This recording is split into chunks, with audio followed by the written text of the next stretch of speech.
Hello guys, അങ്ങനെ നമ്മൾ വണ്ടി എടുത്ത് നമ്മളെ കർണാടകയിൽ നിന്ന് വീട്ടിലോട്ട് പോകാനുള്ള പ്ലാനിങ്ങിലാണ് ഗായ്സ്. പിന്നെ ഞാനും വിനോദനും ആസും കൂടെ ചില്ലൊക്കെ അടിച്ച് പാട്ടൊക്കെ പാടി നമ്മളെ ഡാൻസൊക്കെ കളിച്ച് നേരൊക്കെ വിശന്നോടെ ഗായ്സ്. പിന്നെ പൂജയ്ക്കിരുന്ന ഒരു പഴം ഉണ്ടായിരുന്നു, അതും കഴിച്ച്.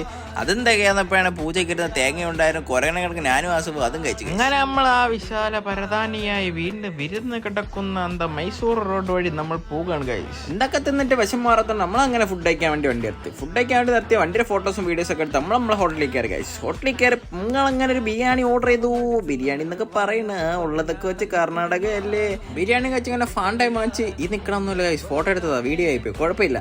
അങ്ങനെ നമ്മൾ വീഡിയോ ഒക്കെ എടുത്ത് നമ്മൾ നേരെ വണ്ടിക്കകത്ത് ഇറങ്ങി അതിൻ്റെ ബ്ലോഗ് കണ്ടിട്ട് അണ്ണൻ ലൈറ്റൊക്കെ ഇട്ടെന്ന്. പിന്നെ നമ്മൾ ഷോർട്സ് ഒക്കെ എടുത്ത് ഷർട്ടൊക്കെ പോയി നമ്മൾ കാറ്റും കൊണ്ട് പോവാണ് ഗൈസ്. പിന്നെ അകത്തോട്ട് കയറി വെക്കപ്പെടും ഗൈസ്. തിന്നാ കുഴപ്പമില്ല, എല്ലാം അണ്ണൻ ഉറങ്ങി.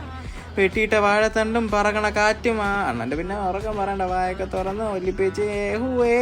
ഞാൻ എൻ്റെ വിനോദന് മാത്രം ഗൈസ്. നമ്മളങ്ങനെ ഉറക്കമില്ലാതെ അണ്ണ ഇരുന്ന് ബോറടിച്ച്. പിന്നെ അണ്ണനാ ഗൈസ് സ്റ്റാറ്റസ് ഇടാനുള്ള ത്വരയിൽ വണ്ടി നിർത്തിയിട്ട് ഒരു സ്റ്റാറ്റസ് ഇട്ട് ഗൈസ്. അങ്ങനെ സ്റ്റാറ്റസൊക്കെ ഇട്ട് നമ്മളവിടെ പിന്നെ വണ്ടി എടുത്ത് പിന്നെ അണ്ണന് നീല ലൈറ്റൊക്കെ അങ്ങ് ഇട്ട് അണ്ണൻ്റെ വീഡിയോ ഒക്കെ എടുത്തു കൊടുക്കുക. അങ്ങനെ വീഡിയോ ഒക്കെ എടുത്തു കൊടുത്ത് നമ്മളൊരു സ്ഥലത്ത് ഒതുക്കി ഗൈസ്. ഞങ്ങൾ പോണ വഴി ഫോറസ്റ്റ് ഉണ്ട്, അതുകൊണ്ട് വണ്ടി അതുവഴി നൈറ്റ് വിടത്തില്ല, ഇനി രാവിലെ വിടത്തുള്ളൂ. അങ്ങനെ ചെക്ക് പോസ്റ്റ് ക്ലോസ് ഉണ്ട്, നമ്മൾ ഇവിടെ ഒതുക്കിയിട്ട് കിടന്നുറങ്ങാൻ പോകണം. Bye, see U.